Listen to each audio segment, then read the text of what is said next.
धारा नगरी एक ऐसा राज्य जहां सुख और समृद्धि का साम्राज्य था। यहाँ राजा खड्ग सिंह राज करते थे, जिनकी न्यायप्रियता और वीरता की चर्चा दूर दूर तक फैली थी। उनकी पत्नी रानी रूपवती न केवल सुंदर थीं, बल्कि वह एक पतिव्रता स्त्री भी थीं, जिनकी छाया में उनके 2 पुत्र रूप और बसंत पल बढ़ रहे थे। सब कुछ ठीक चल रहा था, पर फिर एक दिन अचानक रानी रूपवती बीमार पड़ गईं। रानी की बीमारी से पूरे राजमहल में उदासी छा गई। राजा खड्ग सिंह ने दूर दूर के राज्यों से शाही वैद्य बुलवाए। हर तरह की दवा, हर तरह का उपचार किया गया, लेकिन कोई भी वैद्य रानी की बीमारी को नहीं पकड़ पाया। फलस्वरूप रानी की तबीयत में सुधार के बजाय गिरावट आती गई। दिन ब दिन वह कमजोर होती गईं और उनका चेहरा पीला पड़ता गया। एक दिन रानी रूपवती अपने कमरे में लेटी हुई थीं। उनकी नजर शाही बाग के एक पेड़ पर टिकी हुई थी, जहां एक चिड़िया का घोंसला था। उस घोंसले में एक चिड़िया, एक चिड़ा और उनके 2 नन्हे बच्चे रहते थे। रानी को उन्हें देखकर थोड़ी शांति मिलती। वह सोचती, कितना सुंदर दृश्य है, एक छोटा सा परिवार साथ में खुशियां बांट रहा है। लेकिन कुछ दिनों बाद वह चिड़िया मर गई। चिड़ा अकेला रह गया। कुछ समय बाद वह एक नई चिड़िया को ले आया। रानी ने यह सब देखा और मन ही मन सोचा, शायद जीवन का भी यही सत्य है। एक जीवन समाप्त होता है तो दूसरा शुरू हो जाता है। लेकिन फिर एक दिन कुछ ऐसा हुआ कि रानी का दिल दहल गया। चिड़ा दाना लेने गया हुआ था और नई चिड़िया ने उन दोनों नन्हे बच्चों को घोंसले से नीचे गिरा दिया। वे मासूम बच्चे नीचे गिरकर मर गए। जब रानी रूपवती ने यह सब देखा तो उनका हृदय पीड़ा से भर उठा। रानी के मन में ढेरों विचारों ने जन्म ले लिया। क्या मेरी हालत भी उस चिड़िया जैसी है? क्या मेरी मृत्यु निकट है? और अगर ऐसा हुआ तो क्या राजा किसी और रानी को ले आएंगे? क्या वह मेरे रूप और बसंत को प्यार देगी, या फिर उन्हें भी इसी तरह निर्दयता से ठुकरा दिया जाएगा? ये सब आंखों के आगे आते ही रानी की आंखों से अश्रुधारा बहने लगी। रूप और बसंत के भविष्य को लेकर वो अंदर ही अंदर घुटने लगी। सोचने लगी, अगर मैं नहीं रही तो मेरे दोनों बच्चों का क्या होगा? दुखी हृदय से रानी रूपवती ने अपने दोनों बेटों को अपने पास बुलाया। रूप और बसंत दोनों ही अपनी माँ के पास आकर बैठ गए। रानी ने उन्हें गले लगाया और उनके सिर पर हाथ फेरते हुए कहा, मेरे बच्चों, तुम दोनों मेरी जान हो। मैं हमेशा तुम्हारे साथ रहूंगी, चाहे मैं तुम्हारे सामने हो या ना हो। तुम्हें एक दूसरे का साथ कभी नहीं छोड़ना है, समझे? माँ की बात सुन रूप चिंतित हो कहता है, माँ, तुम ऐसा क्यों कह रही हो? तुम ठीक हो जाओगी, है ना? बसंत भी मासूमियत से बोल उठा, हाँ माँ, तुम जल्दी ठीक हो जाओ, हम तुम्हारे साथ खेलना चाहते हैं। बच्चों की बात सुन रानी रूपवती की आंखों में आंसू आ गए। वो बोली, हाँ बच्चों, मैं जल्दी ही ठीक हो जाऊंगी। दुखी हृदय से रानी ने अपनी दासी को राजा को बुलाने के लिए भेजा। दासी राजा के पास जाती है और कहती है, महाराज, महारानी जी की तबीयत बहुत खराब है, वो आपसे मिलना चाहती है। दासी की बात सुन राजा खड्ग सिंह पैदल ही तुरंत रानीवास के लिए चल पड़ता है। ज्यों ज्यों वो रानी के महल के करीब जा रहा था, त्यों त्यों किसी अनहोनी की आशंका के चलते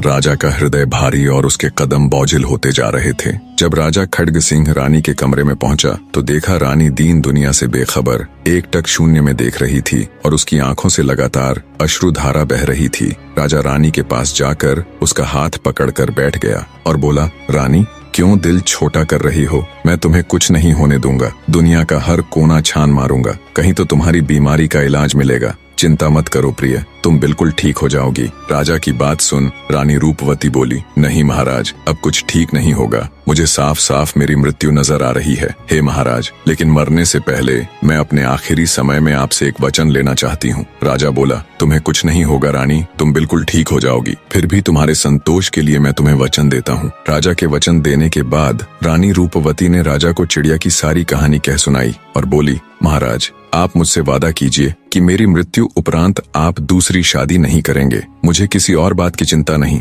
चिंता है तो बस रूप बसंत की। उन नन्ही सी जानों के साथ पता नहीं दूसरी रानी कैसा व्यवहार करेगी। रानी की बात सुन राजा खड्ग सिंह रानी को विश्वास देता हुआ दृढ़ आवाज में बोला, मैं तुम्हें वचन देता हूँ रानी, मैं कभी भी दूसरी शादी नहीं करूंगा और हमारे रूप बसंत की अच्छे से परवरिश करूंगा। राजा के शब्द सुनते ही रानी रूपवती के चेहरे पर गहरी मुस्कान के साथ परम शांति के भाव आ गए। उसके प्राण तो जैसे यही शब्द सुनने के लिए अटके हुए थे। राजा खड्ग सिंह के वचन भरते ही रानी रूपवती के प्राण पखेरु उड़ गए। राजा खड्ग सिंह का तो जैसे पूरा संसार ही उजड़ गया। वो दहाड़े मार मार कर रोता है। पूरे महल में रानी रूपवती की मौत का मातम पसर गया। रूप और बसंत दोनों भाई लगातार अपनी माता के लिए विलाप कर रहे थे। उन्हें पता था अब उनकी माँ कभी नहीं आने वाली। राजा ने भरे हुए हृदय के साथ विधिवत रानी का दाह संस्कार कर दिया। रानी की मृत्यु के बाद राजा खड्ग सिंह हमेशा उदास रहने लग जाता है। उसने राज दरबार में जाना छोड़ दिया। जाता भी तो वहाँ भी कोई राजकाज के कार्य नहीं करता, बस उदास और चुपचाप बैठा रहता। दिन गुजरे, महीने गुजरे, पर राजा की हालत में कोई सुधार न हुआ। राजा की ये हालत देख उसके वजीर, मंत्री सब बहुत दुखी थे। एक दिन ऐसे ही दुखी मन से राजा चुपचाप अपने दरबार में बैठा था। तब उसके वजीर और मंत्रियों ने आपस में सलाह मशवरा कर राजा से कहा, हे महाराज, कृपया आप दूसरी शादी कर लो। दूसरी रानी आ जाएगी तो आप धीरे धीरे पहली रानी के गम को भूल जाओगे। सबकी बात सुन राजा खड्ग सिंह बोला, नहीं, मैं ऐसा कभी नहीं करूंगा। मैंने मरती हुई रानी को दूसरी शादी न करने का वचन दिया था। मंत्री बोला, राजन, आप अपने लिए न सही, उन छोटे छोटे बच्चों के लिए ही दूसरी शादी कर लीजिए, उनको माँ मिल जाएगी। बार बार वजीर और मंत्रियों के दबाव देने से अंततः राजा खड्ग सिंह ना चाहते हुए भी दूसरी शादी कर लेता है। सोचा बच्चों को माँ का सहारा मिल जाएगा। राजा खड्ग सिंह की दूसरी पत्नी, जिसका नाम चंद्रिका था, वो एक चंडाल औरत थी। जब राजा उसे विवाह करके महल लेकर आया तो रूप बसंत ने पूछा, पिताजी ये कौन है? राजा बोला, बच्चों, ये तुम्हारी नई माँ है। अबोध बच्चे ये सुनकर खुश हो गए। सोचा नई माँ भी हमें कहानियां सुनाया करेगी, हमारे साथ खेला करेगी, हमारा लाड़ प्यार करेगी। इसी सोच के साथ बच्चे जब नई रानी के कक्ष में जाते हैं और माँ माँ कहकर प्यार से उसे पुकारते हैं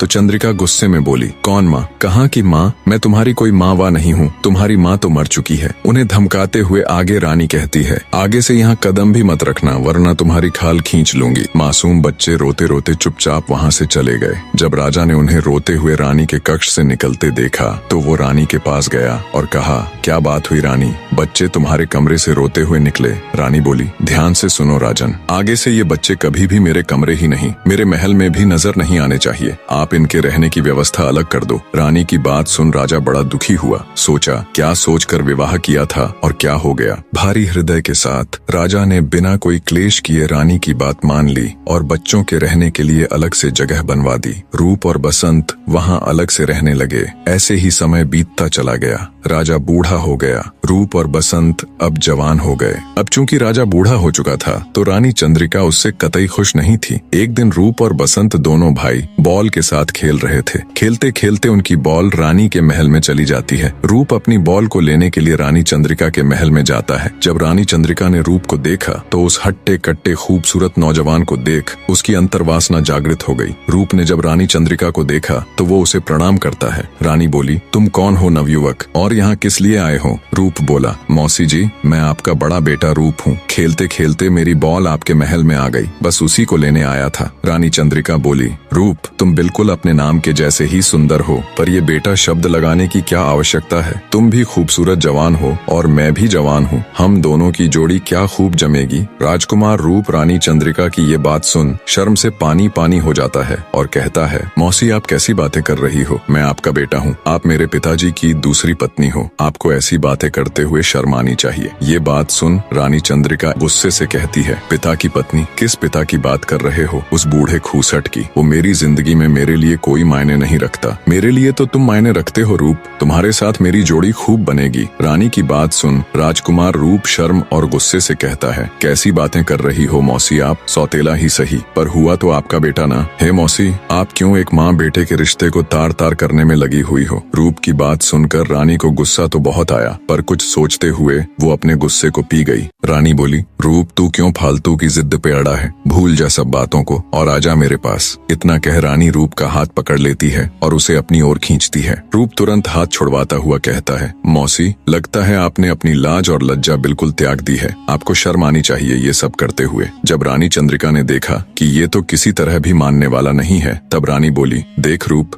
अगर तू मेरी बात नहीं मानेगा तो बहुत पछताएगा। अभी तूने मेरा प्यार ही देखा है, मेरे क्रोध से अभी तू अनजान है। रूप ये कहते हुए चल पड़ा। ठीक है मौसी, जो तुम्हें करना हो कर लेना, मैं जा रहा हूँ। रानी चंद्रिका गुस्से में बोली, तुम मेरी इच्छाओं को दबा कर जा रहे हो, इसका परिणाम भुगतने के लिए तैयार रहना। जब राजा के आने का समय होता है तो रानी अपने कपड़े फाड़ लेती है, गहने उतार फेंकती है और बिस्तर पर पड़कर सुबक सुबक कर रोने लग जाती है। राजा आकर रानी की ऐसी हालत देख दंग रह जाता है और पूछता है, क्या क्या हुआ रानी? तब रानी रोते हुए अपना त्रिया चरित्र दिखाती है और कहती है, क्या बताऊं महाराज, मुझे तो कहने में भी शर्म आ रही है। राजा बोला, रानी जो भी बात है वो मुझे बताओ। तब रानी चंद्रिका कहती है, महाराज आपका बड़ा बेटा रूप मेरे महल में घुस गया और मेरे साथ जबरदस्ती करने की कोशिश की। मैं बहुत रोई गिड़गिड़ाई पर उसके ऊपर तो जैसे जवानी का भूत सवार था। ये सुनते ही राजा के पैरों नीचे से जमीन निकल गई। उसे बिल्कुल यकीन नहीं हुआ कि उसका बेटा रूप ऐसा कर सकता है, पर रानी अपना त्रिया चरित्र दिखा राजा को यकीन दिलाने में कामयाब हो जाती है। गुस्से से लाल पीला राजा सोचता है, ऐसे पुत्र से अच्छा तो मेरा कोई पुत्र ही ना होता। मैं शक्ल भी नहीं देखना चाहता उस पापी की। इसी सोच के साथ राजा खड्ग सिंह तुरंत अपने सिपाहियों से कह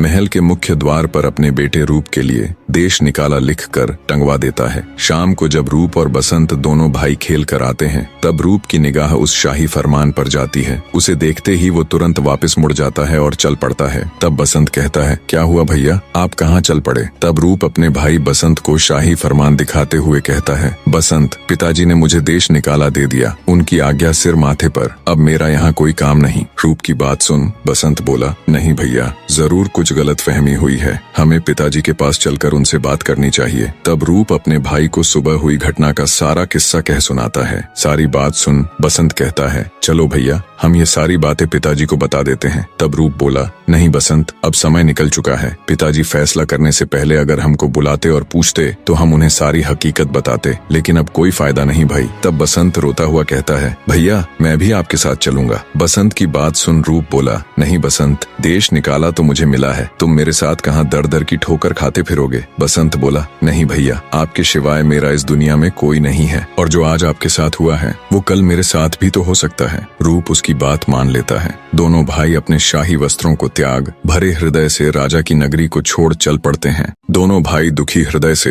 राजा की नगरी को छोड़कर चले जाते हैं। चलते चलते दोनों भाई जंगल में पहुंच जाते हैं और आपस में बातें करते हैं, अगर आज हमारी माँ जिंदा होती तो क्यों हमें ऐसे दर दर की ठोकरें खानी पड़ती। चलते चलते दोनों भाई थक जाते हैं तो एक पेड़ के नीचे विश्राम करने के लिए बैठ जाते हैं। ठंडी हवा के झोंकों और थकान के कारण दोनों भाई वहीं सो जाते हैं। तभी एक सांप आकर बसंत को डस लेता है, जिससे वो नींद में ही चल बसता है। थोड़ी देर बाद जब रूप उठता है और बसंत की तरफ देखता है तो बसंत के नीले पड़ चुके शरीर को देख उसे समझते देर न लगी कि उसे किसी सांप ने डस लिया है। रूप दहाड़े मार मार कर रोता है और कहता है, हे भगवान, तू मुझसे किस जन्म का बदला ले रहा है? मेरे भाई की जगह मैं क्यों नहीं मर गया? आपने मेरी किस्मत बड़ी ही खोटी लिखी। बचपन में हमारी माँ हमें छोड़कर चली गई और अब मेरे जीने के इकलौते सहारे मेरे भाई बसंत को भी आपने मुझसे छीन लिया। हे भगवान, ये आपका कौन सा न्याय है? रोता बिलखता रूप अपने भाई बसंत के लिए कफन लेने के लिए चल पड़ता है। चलते चलते वो एक नगरी के नजदीक पहुंच जाता है। उस नगर के राजा का उस दिन स्वर्गवास हो गया था। उस नगरी का ये नियम था, जो भी राजा के अंतिम संस्कार के लिए ले जाते वक्त उसकी अर्थी के सामने आ जाता, उसे उस नगर का राजा बना दिया जाता। संयोगवश जब नगर के लोग राजा के पार्थिव शरीर को लेकर उसकी अंतिम यात्रा के लिए जा रहे थे, तब तक रूप भी नगर के द्वार पर पहुंच गया। रूप जब अर्थी के सामने आता है तो नगर के लोग नियमानुसार उसको अपना राजा मान लेते हैं। दूसरी तरफ जंगल से महादेव पार्वती गुजर रहे थे। जब पार्वती ने मरे हुए बसंत को देखा तो वो महादेव से बोली, हे महाराज, देखो ना कितना सुंदर युवक है और भरी जवानी में इसकी मृत्यु हो गई, आप इसे जिंदा कर दो। तब महादेव जी पार्वती माता को मना करते हैं और कहते हैं, हे प्रिय, ये मृत्यु लोक है, यहाँ सबके अपने कर्म और दुख है, हम किन किन का दुख दूर करेंगे। पर माता पार्वती जिद करती है और कहती है, नहीं स्वामी, आपको इसे तो जिंदा करना ही पड़ेगा। तब महादेव जी माता पार्वती की बात मान बसंत को जिंदा कर देते हैं और वहाँ से अंतर्ध्यान हो जाते हैं। बसंत उठ बैठता है। जब उसने आसपास देखा तो उसे अपना भाई रूप कहीं भी दिखाई नहीं देता। वो घबराकर अपने भाई रूप को ढूंढने के लिए चल पड़ता है और चलते चलते वो उसी नगर में पहुंच जाता है जहां कुछ समय पहले ही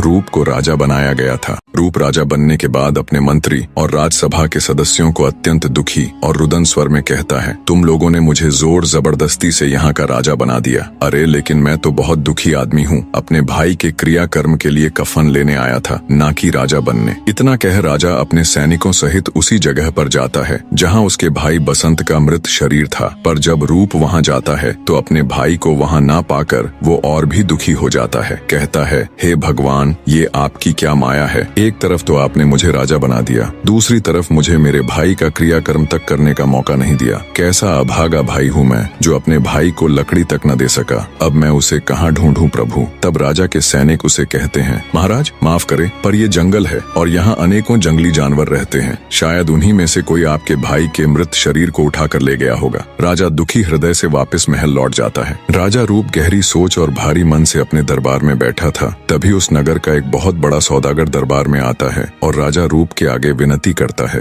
हे महाराज, मैं एक सौदागर हूँ, मेरा समुद्री जहाज फंस गया है। पूछने पर मुझे एक ज्योतिष ने बताया कि जहाज एक मनुष्य की भेंट यानी बलि चाहता है। व्यापारी आगे कहता है, महाराज मेरी प्रार्थना है, मुझे एक आदमी भेंट के लिए दिया जाए। उस समय राजा का परम कर्तव्य होता था कि वो अपने राज्य के सौदागरों की मदद करे, क्योंकि राज्य के मुख्य सौदागर भारी मात्रा में राजकोष में कर जमा करवाते थे। अब राजा ने प्रथा अनुसार सैनिकों को आदेश दे दिया कि किसी बूढ़े व्यक्ति को जो मृत्यु के निकट हो उसे सौदागर को सौंप दिया जाए और बूढ़े के परिवार वालों की धन दौलत से सहायता की जाए। राजा का हुक्म मान तुरंत सैनिक ऐसे बूढ़े व्यक्ति की खोज में नगर में निकल पड़ते हैं, पर बहुत ढूंढने पर भी उन्हें ऐसा कोई व्यक्ति नहीं मिला। अतः वो थक हार कर वापस महल लौट रहे थे। तभी संयोग से बसंत अपने भाई रूप को खोजता हुआ उधर आ निकला। जब सैनिकों ने उसे देखा तो उससे पूछा, ओ जाने वाले, किधर जा रहा है? तब बसंत ने कहा, मैं एक दुखियारा परदेसी हूँ जो अपने भाई को ढूंढता फिर रहा हूँ। उसे देख सैनिकों ने विचार किया, ये आदमी हमारे नगर का भी नहीं है, क्यों न इसे पकड़कर सौदागर के हवाले कर दिया जाए। हमारे नगर के किसी व्यक्ति की भेंट भी नहीं देनी पड़ेगी और राजा के हुक्म का पालन भी हो जाएगा। इसी सोच के साथ सैनिक बसंत को पकड़ लेते हैं और उसे सौदागर के हवाले कर देते हैं। जब सौदागर बसंत की बलि देने के लिए उसे जहाज पर लेकर जाता है तो उसके पैर रखते ही जहाज चल पड़ता है। ये देख सेठ अचंभित हो जाता है और सोचता है,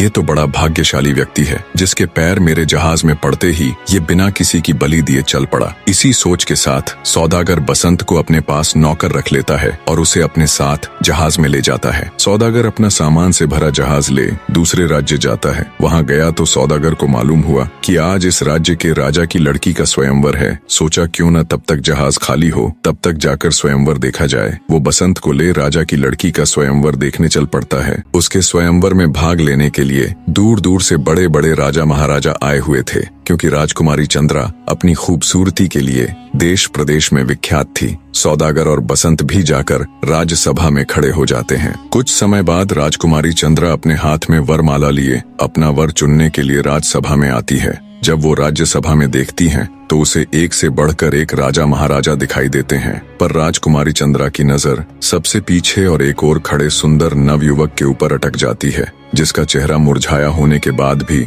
उसमें एक अलग ही नूर दिखाई दे रहा था। वो नौजवान था बसंत, जो कर्मों का मारा सौदागर के साथ यहाँ आ तो गया था, पर उस बेचारे को इन सब से कोई मतलब नहीं था। वो तो बस गर्दन झुकाए अपनी ही सोच में डूबा हुआ था। राजकुमारी चंद्रा उसके पास आती है और उसे वरमाला डाल देती है। ये देख सभा में उपस्थित सभी राजा महाराजा हैरान हो जाते हैं। सौदागर को तो जैसे सांप सा लड़ जाता है। सोचता है ये क्या हो गया, इस कंगले को अपने साथ यहाँ लेकर ही नहीं आना था। ये सब देखकर बसंत भी चौंक जाता है। उसे समझ नहीं आता ये एकदम से क्या हो गया। वो राजकुमारी चंद्रा से कहता है, हे राजकुमारी, तुम राजा की लड़की हो, मैं तुम्हारे लायक नहीं हूँ। मैं तो एक क्रमहीन दुखियारा हूँ। देखो तो सभा में एक से बढ़कर एक राजा महाराजा आए हुए हैं। तुम उनमें से अपने योग्य वर चुनो राजकुमारी, मैं आपके योग्य नहीं हूँ। बसंत की बात सुन राजकुमारी चंद्रा कहती है, नहीं नहीं स्वामी, मैं एक पतिव्रता स्त्री हूँ और मैंने आपको देखते ही अपना पति मान लिया था। पतिव्रता स्त्री एक बार जिसे अपना पति मान लेती है, फिर उसके सिवाय किसी दूसरे के बारे में सोचना भी पाप समझती है। अब आप ही मेरे पति परमेश्वर हो। तब बसंत कहता है, हे राजकुमारी, मैं बहुत ही गरीब आदमी हूँ जिसके पास रहने के लिए अपना खुद का घर तक नहीं है। मैं तो सौदागर के पास एक छोटा सा नौकर हूँ। बसंत की बात सुन राजकुमारी बोली, स्वामी, मुझे अब आपकी धन दौलत या गरीबी से कोई फर्क नहीं पड़ता। अब आप जैसे भी हो मेरे पति हो। जिस हाल में आप रहोगे मैं भी रह लूंगी, जो आप खाओगे वो मैं भी खा लूंगी। अंततः राजकुमारी चंद्रा के हट के आगे आखिरकार मजबूर हो बसंत को भी झुकना ही पड़ता है। राजकुमारी जब माला डाल अपने चलने की तैयारी करने के लिए महल में जाती है, तब उसके पिता भी उसे समझाते हैं कि हे मूर्ख लड़की, ये तूने क्या कर दिया। मैंने तुम्हारा स्वयंवर इसलिए करवाया था कि तुम अच्छे से देखभाल कर एक सुंदर और प्रतिष्ठित राजकुमार को अपना पति चुनोगी, पर लगता है तुम्हारी मत ही मारी गई। जो उस कंगले के गले में वरमाला डाल उसे अपना पति चुन लिया। अपने पिता की बात सुन राजकुमारी कहती है, पिताजी, अब वो जैसे भी है मेरे पति हैं, आप उनकी तौहीन मत कीजिए। राजा कहता है, ठीक है,